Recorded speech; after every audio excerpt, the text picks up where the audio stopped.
Want to know the secrets to successful seed starting? It's a crucial first step in gardening, one that can make or break your green dreams. The right knowledge can transform your seed starting journey, making it fruitful and rewarding. Stay tuned as we reveal the secret tips to successful seed starting. First, choose the right seeds. High-quality seeds are paramount for a thriving garden. Look for seeds that are suitable for your climate and soil type. From sunflowers to zucchini, each seed has its preferred conditions. Remember, your journey to a beautiful garden begins with the right seeds. Next, use the correct soil. It's crucial to opt for a soil mix specifically designed for seed starting.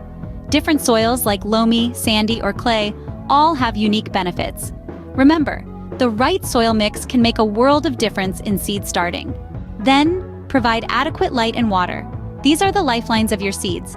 Too little or too much can spell disaster. Strive for balance, a sunny windowsill or grow lights for light, and a steady watering schedule. With the right amount of light and water, your seeds will sprout in no time. Now, you are well equipped with the secrets to successful seed starting. Remember, choosing the right seeds, using the correct soil, and providing adequate light and water are crucial steps. Don't forget to like this video and subscribe to our channel for more gardening tips. Happy gardening!